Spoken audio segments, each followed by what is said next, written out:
All right, boys, and welcome back to the Bayern Post. I'm here joined again with Hunter D. Yo. Say what's up, mate. Yo. What the heck is up, mate? Yeah. And I know we seem like we're in great spirits here, but obviously, as all Bayern fans know, that was not a good result. In saying not a good result it's kind of understating it. It was a bad result. Losing as Bayern is horrible no matter when it happens, dropping the 3 points. It's just not something that we're accustomed to do. However, let's be fair though. Let's be kind of fair, right?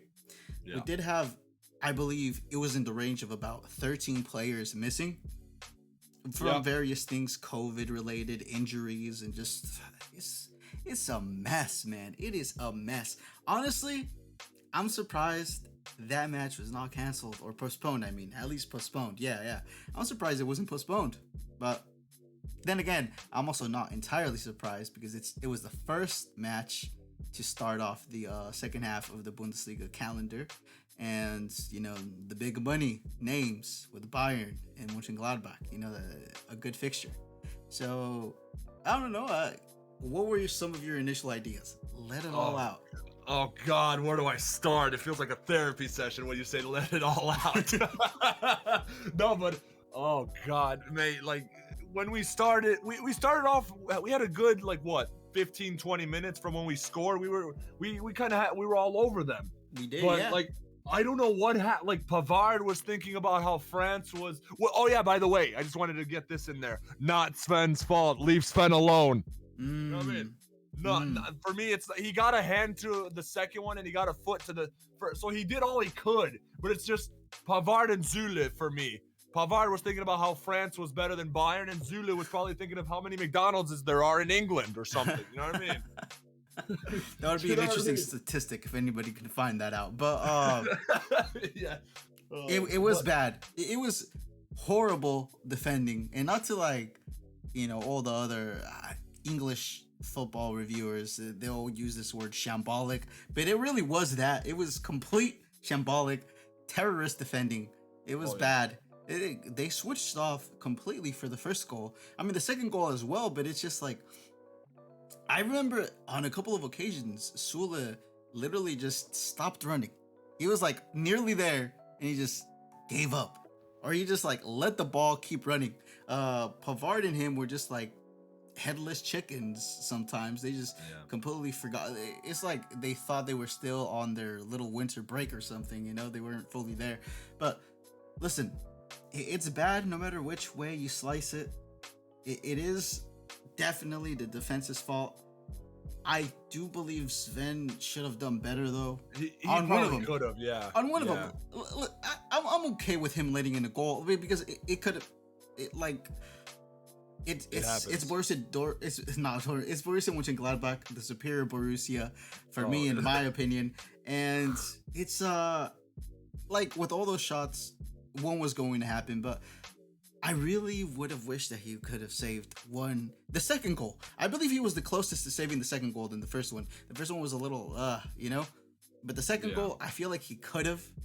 I feel like he should have. I'm going to be completely honest. I know he's your boy. I feel like Nubel would have saved that. Really? Under the form he's in right now with Monaco, because he's facing a lot of shots and stuff there in Ligue 1. I know that it's not the biggest caliber, but I feel like he would have saved the second one.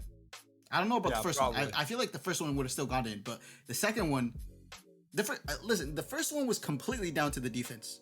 So it's not even really Sven's fault. He reacted as fast as he could, and I saw that. It's,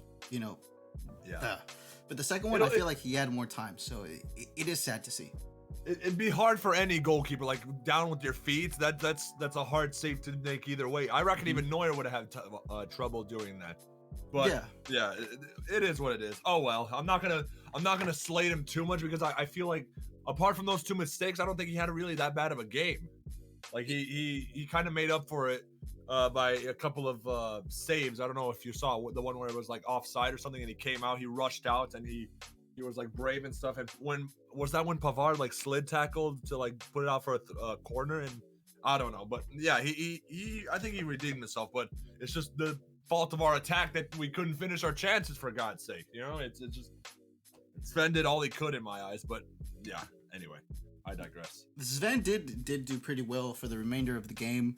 It was also, Monchengladbach didn't really try and go for like what you would say would be the finishing, the killing blow. They were completely fine with just sitting back, doing the terrorist, parking the bus, parking the goddamn limousine.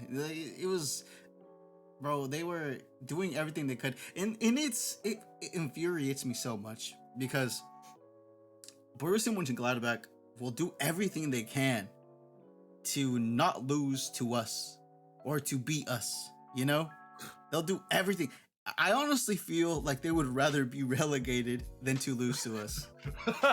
Yeah. It's crazy, bro. It's like these guys gathered all the Infinity Stones specifically. They really did to beat us. They went out there and gathered all the Dragon Balls, summoned Shenron, and made a fucking wish to just never lose to us this entire season because it came true. We tied versus them in the first game. They knocked us out of the DFB, which that was Pokal. That was the most embarrassing day of this past calendar year. Honestly, for me, it was the most embarrassing day having to see that. And then this. Now listen, this one you can kind of excuse a little bit, right? Because it was man, I'm here on the Twitter page. I haven't even been scrolling because I'm just talking. But it's you can kind of excuse it because of all the absentees that we had. Like I said, we were playing with a lot of our C team, a lot of the youth academy players that we have. Now, it was awesome though because one of the players, he's the youngest that we've ever had, right?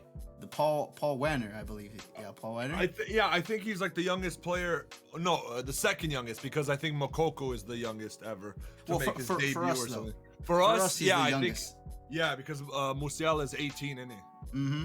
Which, by the way, he had a baller of a game for me. I don't know what you thought of him, but bro, Jamal Tolisso, you know what I mean? Yeah, I was about to say that. Did you see the fuck up? Tolisso. Listen, granted, that was in the contexts of the error. Still, that was the best performance with the Tolisso shirt for Bayern this entire season. Not hard to be fair. But since what, 17, 18 under Yulp or something, He was good, man. Tolisso was good at some point, and I honestly believe that he had what it took to become better than Goretzka. In my opinion, really? I feel like a lot of people are going to disagree with me there, but I personally, when they were both coming up through the ranks, because they were coming up around the same time, I believe it might have even been the same season. So no, we got Tolisso the season before, and then we bought Goretzka. Okay, yeah. but they were definitely both in the team, not starters. Obviously, they were all obviously subs because we had cracking midfielders and stuff. Thiago, yeah. we still, if we even had Vidal ahead of them in the team as well. I mean, you know, they weren't really gonna get in there, but I always thought that Tolisso had a higher ceiling, or that he would edge out Goretzka, even though I rated Goretzka, but the injuries obviously plagued them. Now, injuries was a huge thing though for us, and given the team that we put out versus Borussia Monchengladbach, I still feel like we should have beaten them. And I said this a lot within the server, within the chat, when the live was going on, when the match was playing, and even on Twitter, that it's Nagelsmann's tactics yet again that let us down. And well, okay, I wouldn't say exactly too much the tactics, because I feel like even with the lineup we could have won. I just feel like it's the personnel. Yeah, there you go. I just don't feel like he understands the squad's depth or the squad's strengths as much as we think he does. Because instead of having Sabitzer there playing kind of like that left back role, but he has Bright REMB on the bench, who is a makeshift. He's a like hybrid between a center back and a left back. But if you have somebody who can play the left back position, who's familiar with that position, even if he's not first team quality or he's unproven, how are you going to put Sabitzer to play that role instead when you have somebody who knows how to play the role? You know what I mean? Yeah, I know exactly what you mean. Sabitzer, the poor guy, I feel for him because he had I feel for him too, because he was hung out to dry there. He was left for the wolves, honestly. Yeah, honestly, left back. Jesus Christ, that's some Kovac tactics right there, man.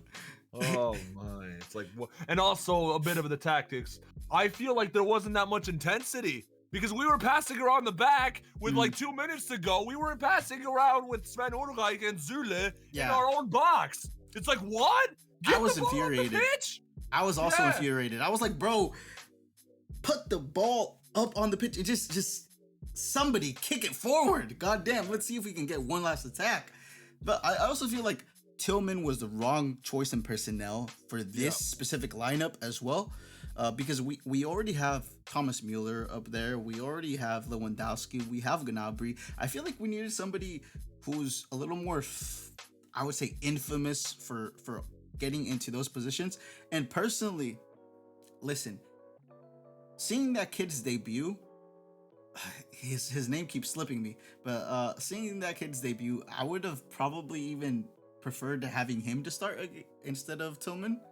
But the person I was rooting for, that I hoped that Nagelsmann would bring in for him, was Arjan Ibrahimovic. I really wanted him to play because, I mean, he's done really well, you know, in the youth ranks. I just wanted to see. You know, I feel like he could give us a little bit more of a dynamic sort of just something different. You know, just to shake it up a bit now that everybody's missing. Now's your chance, kid. Go ahead, go hit the ground running. You know, and for me, I'm sorry, Tillman, worst player on the pitch for me. I don't know. He reminded me so much. I don't know.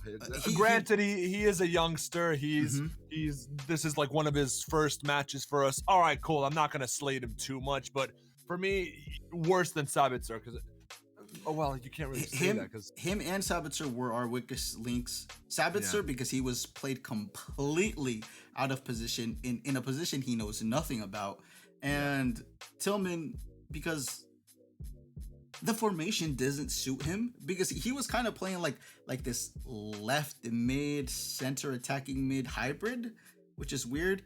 I feel like he's more of a kind of like what Sane does. Yeah, kind of like what Sane and come on, like that's not his playing style. When he's come on as a substitute, he usually roams up to like those striker positions or something like that. So I feel like that's more of his forte. That's why I believe that Nagelsmann just didn't I don't feel like he completely understands who to use, like what the strengths are of our personnel and what the weaknesses are.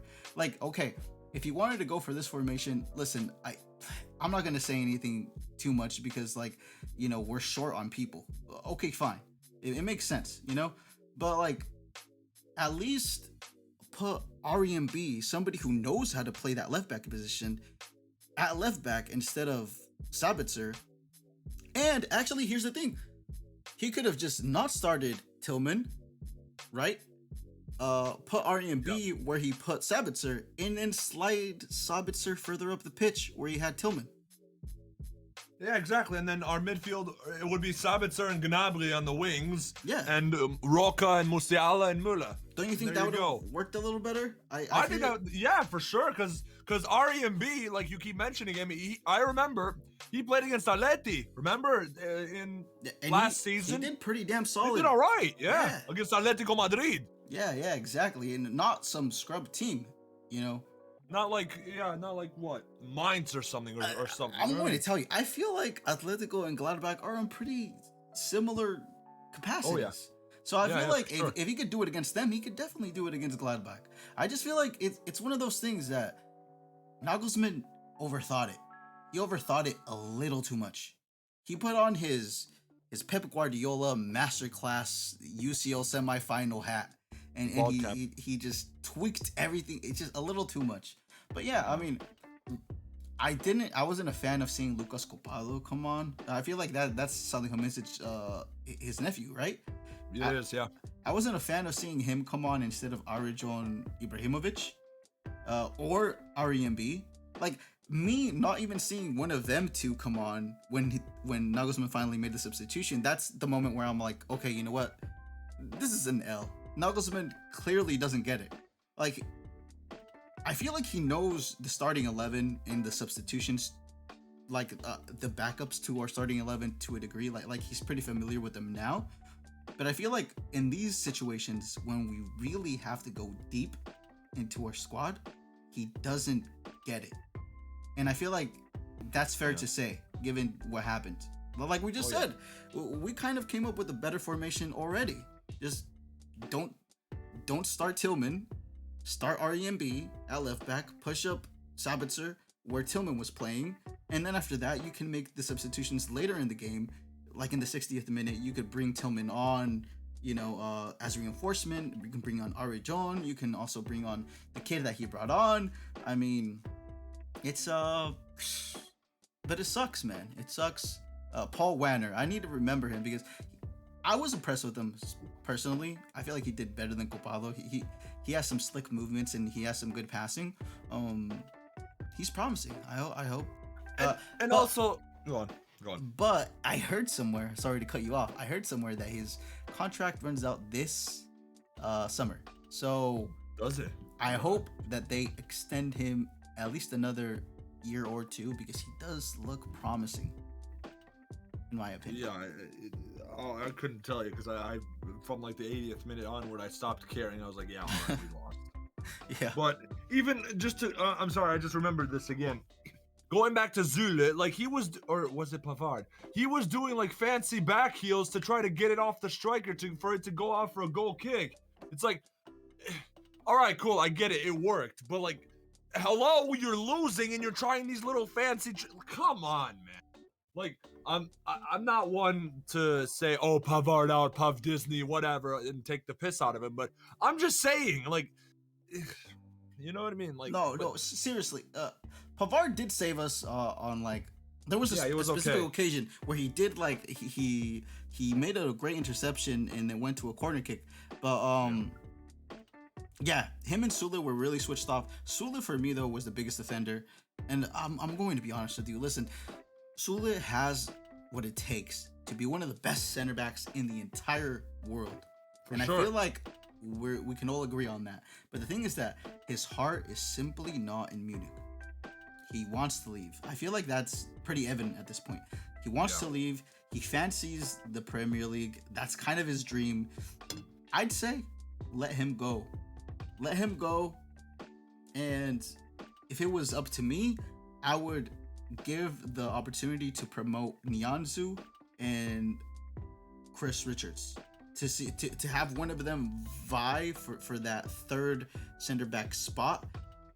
Meanwhile, also bringing in a new young center back in the transfer window. If it was me, I wouldn't go for Rudiger. I wouldn't go for Ginter. I wouldn't go for any of these guys who are already kind of established. Yeah. What I would do is I would try to let Nianzou and Chris Richards have that third spot. Meanwhile, bringing in a new talented young center back, and then see which one of those three takes that opportunity, because I'm pretty sure one of them will. Like, they're pretty damn talented. They're young, and I feel like this is the perfect opportunity to like have one of them take that spot, because I feel like the starting positions right now for the center back positions, they're pretty well cemented. It's Lucas Hernandez and Upamecano, in my opinion. And Upamecano is only going to get better. Lucas Hernandez is already, in my opinion, top 3 center backs in the entire world. For me, yeah, top 1, the best. Yeah, if I'm speaking with my full bias, I agree. But yeah, even not being biased, honestly, top 3 in the whole world. If you want to have arguments, still top 3. Also, here's a cool little statistic. So, it's true. Paul Wanner became the second youngest player in the Bundesliga history to play in the Bundesliga. He was born in 2005. Jesus of Nazareth. Wow. I was like 6 then. Oh God, man. Jeez. That is crazy. Yeah. 2005, what the heck has the world come to, man? There's 16-year-olds playing for Bayern, Hey, listen, I feel like we could have just witnessed. I feel like we could make it. I feel like we've just seen who's going to replace Croissants. Do you reckon? I feel like the kid could do it, man. Listen, in my opinion, just to wrap this all up in a pretty bow. Yeah. Give me Man City, give me PSG, give me Real Madrid, but please keep Borussia Monchengladbach the fuck away from my club. I was gonna say, I was like, where is he going with this? I was like, huh? Keep him far away from me, bro. Frankfurt and Hoffenheim. Those guys are kryptonite, man. They anger me too, but no, they're not like not Gladbach. To this extent. They're beatable. To me, Gladbach is a myth at this point. They're a myth. They are our weakness. And so they turned into 1970s Gladbach. They brought back Gunter Netze, they brought back Heinkes, they brought back Funnily enough, we were the two biggest clubs back then. We still are. Still are, as far as I'm concerned. Hey, you know what? I'm going to make a bold statement here. Go ahead. Our rivals are definitely Borussia, but not Dortmund. Gladbach. Those are our rivals. And I'm saying that now because it's fucking personal. It's personal, and I hope that the next time we face them, we absolutely batter them, because this has become personal for me. I hate these guys. Oh my god. When's their next game? They have against Leverkusen. Watch, they're gonna lose. They're gonna lose. You watch. They probably are. Whoa. But before all that, and I also have something to say. There is a kid who, man, I don't really know too much about the name. Let me see. But there is a kid who celebrates so much like Mueller. Oh yeah, the guy from Frankfurt. Yeah. You know who I'm talking about, right? I know what he looks like, but I don't know who he is. And he looks quite a little bit like Mueller. maybe he's the Mueller replacement. Bro, get him in. Listen, okay, he at this point I'm pretty sure it's safe to say he idolizes Mueller, man. It's Jesper Lindstrom. Jesper Lindstrom. Yep. Yeah, that guy right there. Yeah, man. He's a bit, kind of. But maybe only in those photos. He's pretty cool, man. He's pretty cool. But I mean, you know, something to keep an eye out on. But yeah. You were gonna say something else? I hope now Nagelsmann sits down, looks at what went wrong, and says, "Hey, all right, cool. I'm not gonna put Sabitzer left back ever again." I hope maybe who do we have next? Köln in Köln. I hope he's gonna put Ari MB at left back and Sabitzer at left mid. But Coman is back, by the way. But maybe I don't know if it's too soon for him to play. But I hope he doesn't hang Marcel out to dry. Yeah, hopefully not, man. Like, take this as a learning curve. I hope he's learned, but the fact that he didn't even give RMB a chance to even when he gave these guys a chance, it's like, come on. It's like, bro, can you not see where our weakness is? Like, they were exploiting that left back position so much. But yes, hopefully they turn it around. We are Bayern, and we will bounce back.